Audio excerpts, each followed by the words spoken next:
Hey, everybody, welcome to another episode of Purple Insider. Matthew Coller here, and this is another fans only episode in which I answer all the emails that you guys have sent me. So, if you want to get involved, there's going to be plenty of these episodes to come because we've got a lot to talk about over the next month before the NFL draft with the Minnesota Vikings. So, just go to purpleinsider.com where it says contact us. Hit me up over there or on Twitter at Matthew Coller. Very simple. Just send your question. I'll throw it in the queue and then I will get to it as soon as I can. So lots of these, again, coming out over the next few weeks. So get involved, get your questions in. I know not all of you have time to get into the live chat. So this is your opportunity that I want to answer every question I can during this very exciting time for the Minnesota Vikings. So let's jump right in to our first question, which comes from Sarah. And Sarah asks, how do you think that JJ McCarthy will fit into the Vikings scheme? I think this is a great question, Sarah, because that's always one thing that is hard to predict and project, which is how is the fit going to be between a prospect and a team? And sometimes it can be a prospect that maybe would have been better off landing with a different team, landing with a different situation, landing with a different coach, and would have had a much better chance to succeed. And I think we know that Kevin O'Connell does boost I think, chances for any prospect to succeed because of how hands-on he's going to be. This is not a defensive-minded head coach saying, hey, offensive coordinator, that's your problem. I'm over here dealing with my defense and just make sure your guy doesn't stink. Like, this is Kevin O'Connell in the office every single day, designing and working with his quarterback to try to figure out which things work best. And as far as actual scheme fit, I don't believe that Kevin O'Connell is going to take his scheme and just say, look, kid, you have to learn every aspect of this and play it exactly the way Kirk Cousins did, or you're fired. I don't think that it's going to be that way. I would project much more that there are the bones and basics of Kevin O'Connell's scheme, which probably exist in a lot of NFL schemes.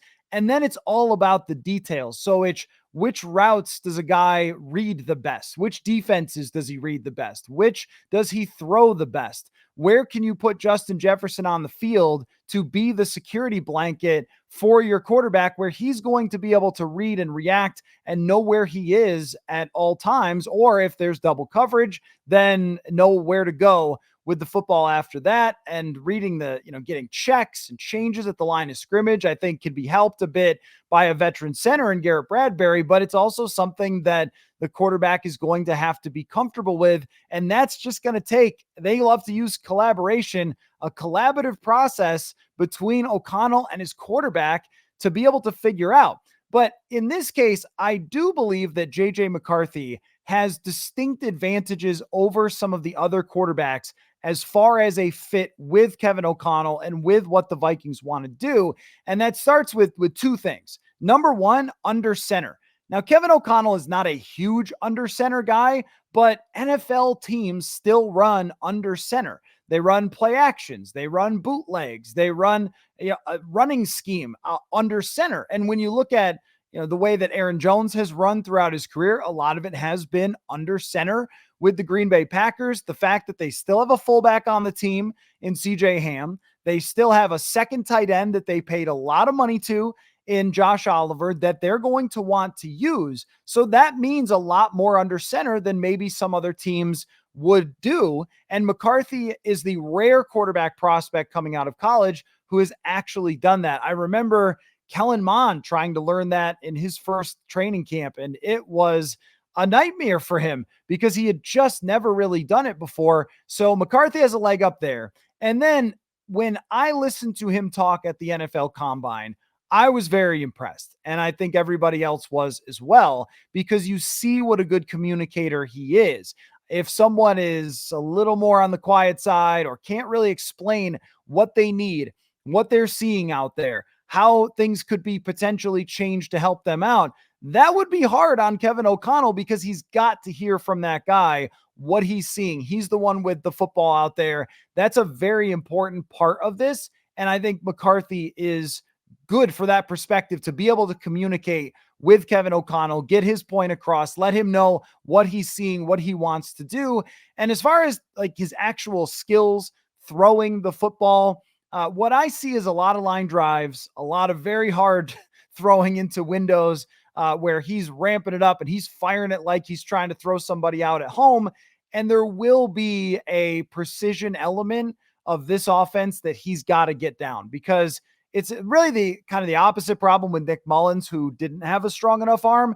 But we saw from Josh Dobbs and we saw from Nick Mullins, when the precision wasn't there, it can get pretty ugly, because this is an offense that is going to lean heavily on its quarterback. And that's the part where, at least by what he's done in college, is not a fit, is they were a run first offense. This will never be a run first offense. If it was not a run first offense with Nick Mullins or Josh Dobbs, then it won't be now. So he will have to get used to being in command, throwing on first and second down, being the guy that everybody's looking to all the time to handle every single part of the offense, and to be able to make all the throws. And, I think that at least as far as what we've seen from him in college, the potential exists for that to happen, because he is a good communicator and he's had an NFL coach coaching him in college already and coaching him how to run play actions and bootlegs and things that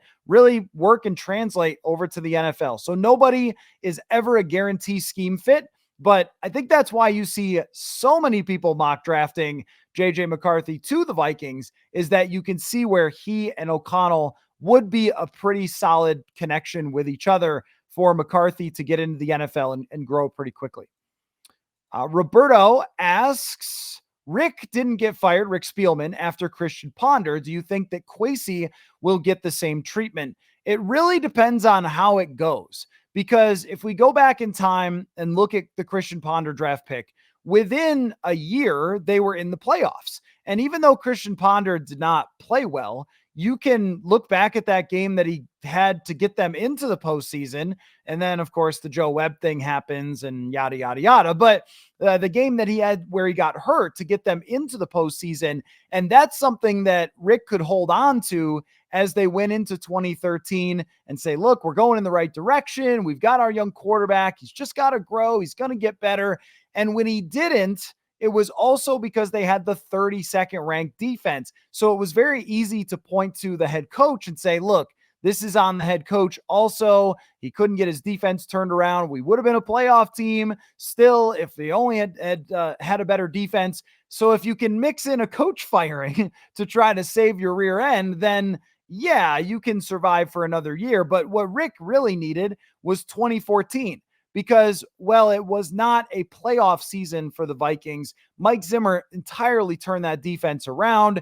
And with drafting Teddy Bridgewater, it kind of gave it new life when Teddy came in and looked pretty good and looked like a quarterback that could take them eventually to the playoffs and win a division as he did the following season. And then, of course, in 2015, the fact that they had a top 5 defense, the fact that Teddy Bridgewater looked very good, Adrian Peterson came back. They didn't have that built in, came back. They ran, the most in the league, got into the postseason, should have won a playoff game. You could see how there was only that small window where the ownership would have been considering firing Rick Spielman, but he had that card to play to pin it on Les Frazier, and then drafted another quarterback to be like, yeah, forget about that other guy that I picked. Don't worry about that. Don't look behind the curtain at the Christian Ponder. It's Teddy Bridgewater now. That is our guy. And look, by the time that Teddy Bridgewater was putting them in field goal position against Seattle, Rick looked pretty darn smart. Anthony Barr was great in his first couple seasons. The defense had turned around fast through a lot of the draft picks in 2015 that looked great. So he looked like, oh, yeah. It was Les Frazier's fault. Don't worry about the Ponder picks. Not that big a deal. We got the new guy. And where I would say that Rick also was helped is that it wasn't that high of a pick. It was not a scenario where they were throwing all the assets into it. And this is where it could be very different for Kwesi Adofo-Mensah. They've got a 7-10 season, and now you might put everything into drafting your quarterback of the future, several first-round draft picks. If by 2 years from now you're bad, and that guy hasn't worked out, then you look foolish and you could very much be on the hot seat too. And last year is relevant to this. When we talked to Mark Wilf at the owners' meetings, he said, like, I'm not letting those guys off the hook for a bad season last year just because Kirk got hurt. They felt, I think, that they should have been in the playoffs. And gosh, they were close in a few of those games. Denver goes a different way. Maybe Nick Mullins throws the ball to Justin Jefferson instead of throwing what looked like me trying to throw a soccer ball for an interception against the Detroit Lions. Like, they were close within kind of a hair of the playoffs. And it seems like the Wilfs were not pleased and not just willing to be like, it's all good. Got you higher draft status. We know that's not them. So if they add that together, go 7-10, maybe have a season where you miss the playoffs next year, which I think would be something we'd project right now. And then if you're going into 2025, here's your young quarterback. This is where he's supposed to take a next step. I don't think Super Bowl is the expectation just yet then, but it will be back to the playoffs, back to the top of the division, or that seat is going to be very, very hot. And I go back and forth because randomness and luck and drafting and all that stuff is very hard to predict, but it's sort of just the reality of the game. It's the price to play poker that if you're in the NFL and you draft a quarterback that fails and you have 3 straight seasons where you miss the playoffs, you are very unlikely to stick around for the long term. I think process-wise, the way that they've handled this offseason, the way Kevin O'Connell coaches is something that I would want to go forward with. But we also have to consider just what it looks like when you lose and how much the tension happens when you lose. Last year, even people by the end of the season are asking, does Kevin O'Connell really know offense? Because Josh Dobbs, he never adjusted, and Nick Mullins, they didn't win and stuff like that. Like, that seems absurd now that we're away from the heat of the season, but when you're in it, you're ramping up the criticism with every single loss. It feels like the end of the world.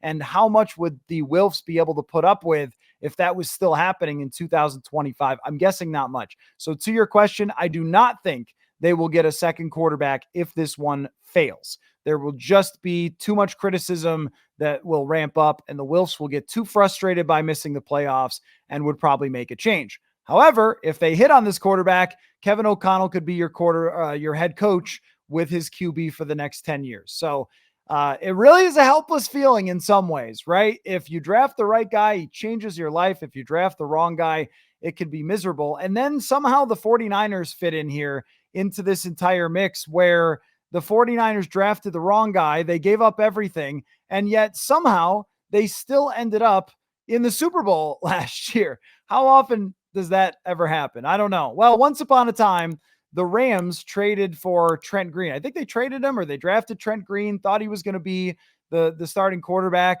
And then Kurt Warner comes along after Trent Green gets hurt.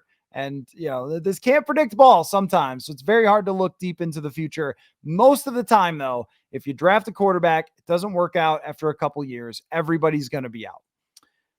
Adam says, Draft Apocalypse is not trading up and missing on Nix and Penix at 23, then going 7-10 with Darnold. How do we get a quarterback in 2025?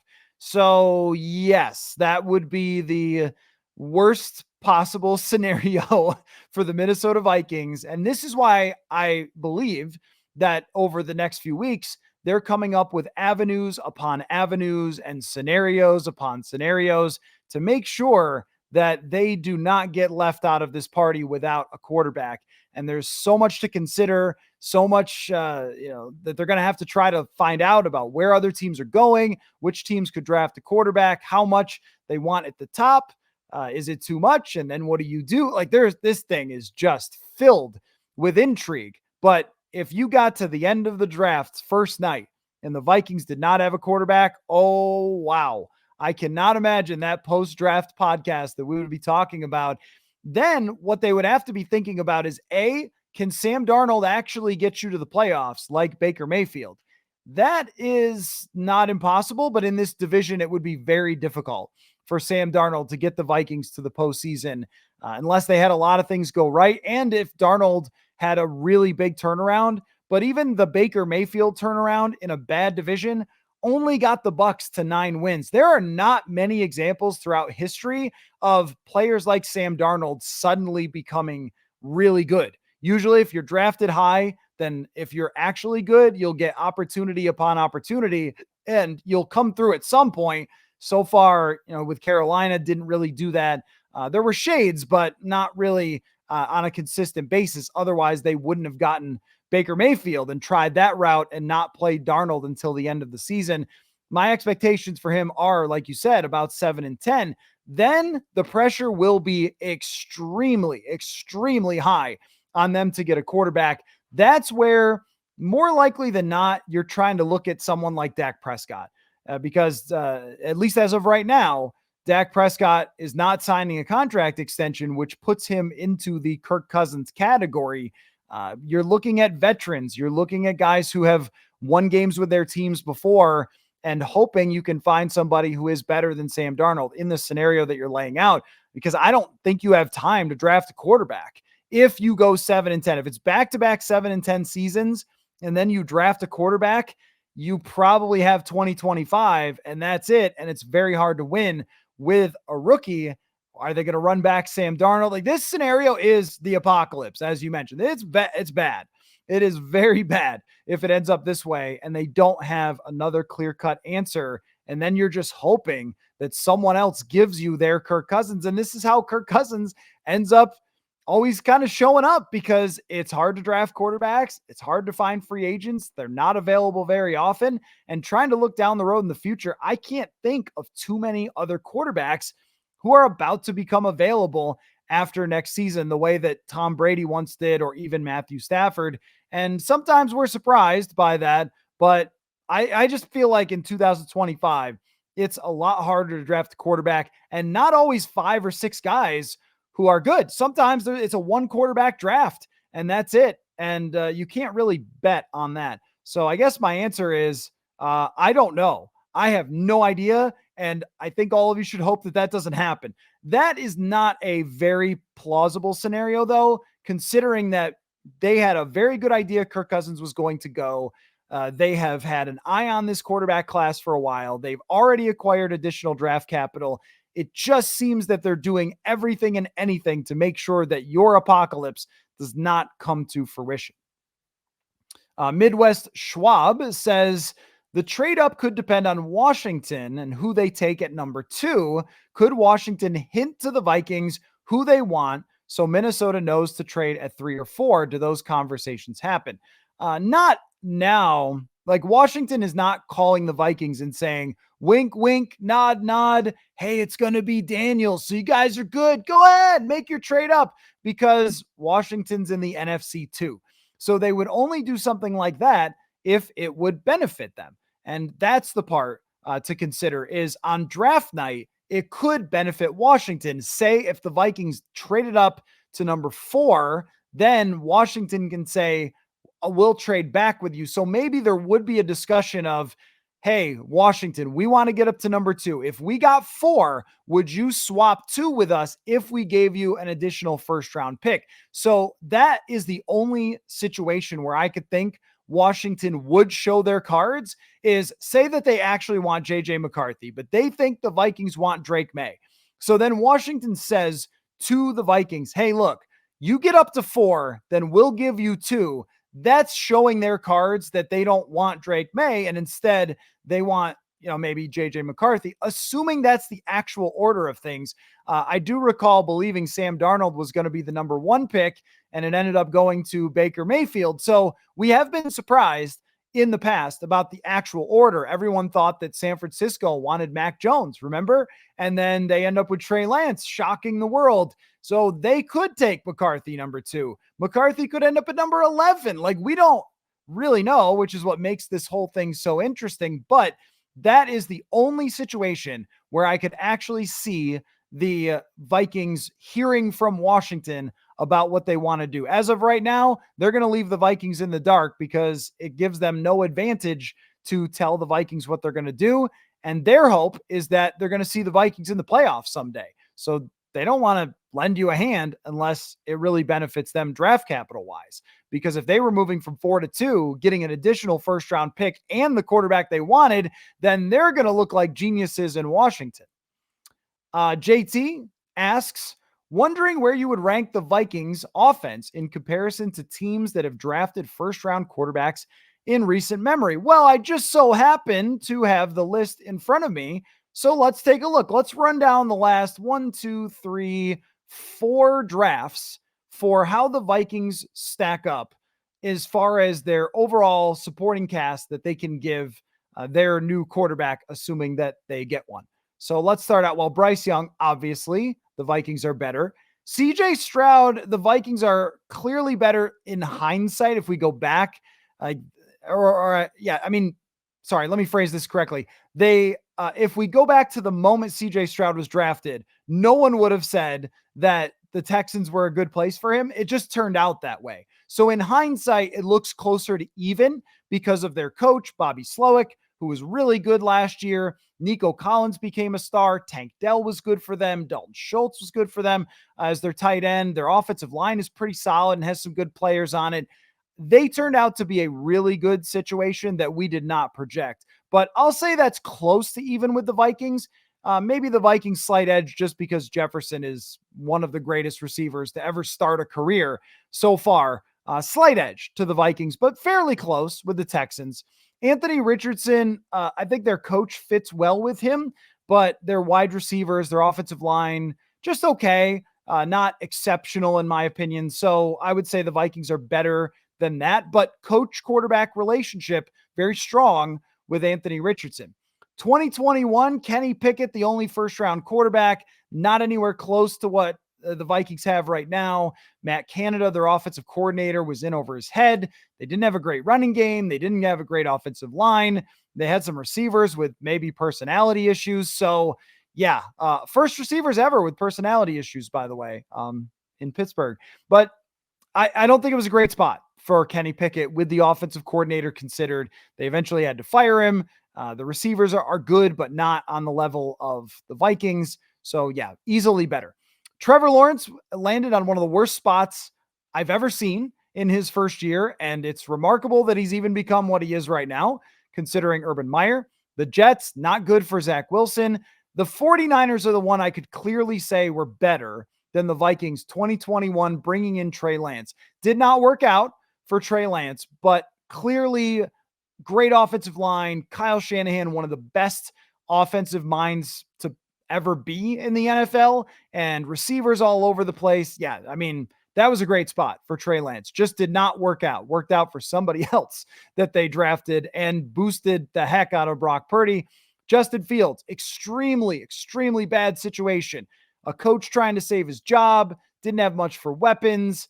Then a coaching change, a GM change. They tank. Just very hard on Justin Fields to succeed. Mac Jones also terrible. Following Tom Brady, takes them to the playoffs, and then they get coaching changes and they lose receivers, and just not good for Mac Jones. So clearly all of those better situations for the Vikings. Joe Burrow now and Tua are both interesting because they eventually became what the Vikings are. So Joe Burrow in his first year, not so great, but by his second year, he's got Jamar Chase and he's got a coach in Zach Taylor who comes from the same exact place that Kevin O'Connell went to. This is kind of comparable, I think, in what Joe Burrow will land on in year 2 is what the Vikings can give a guy in year 1 who they're drafting. And the same for Tua, where it's actually year 3 that Tua ends up getting Mike McDaniel. He ends up getting all the receivers, the Tyreek Hill, and ends up with a really good offense to work with. And that's when he took that big step is under Mike McDaniel. So he's got the offensive minded coach, everything around him. Justin Herbert, not ideal at all, has battled through that, but a coaching change, a coach that failed, maybe one receiving weapon, not good running games. It's been a tough ride and bad defenses for Justin Herbert, still a good quarterback. And Jordan Love, ultimately ideal, super ideal for Jordan Love to sit, to develop, and to join the team when it was young and upcoming and be their leader. And then I'll include Jalen Hurts, second round pick in this, that by year 3, Jalen Hurts was similar to what a quarterback is going to get with the Minnesota Vikings. So I think what that tells you is over the last, 4 drafts, that the Vikings would be number 2 on that list for supporting cast that they can give their quarterback. Number 1, it didn't work out for the guy they picked in the first round, and they still ended up in the Super Bowl eventually. So yeah, the Vikings are a very ideal spot. I think a lot of these quarterbacks should be kind of hoping and praying that they end up in purple, considering who they get to throw to and who they get to have as their head coach. So, all right, that's another episode of Purple Insider here, fans only. Again, all you have to do is go to purpleinsider.com where it says contact us. Send me your email there. Or if you go to Twitter at Matthew Coller, shoot me a DM. My DMs are open, and I'm happy to answer any and all of your questions. So thanks, everybody, and we'll catch you next time.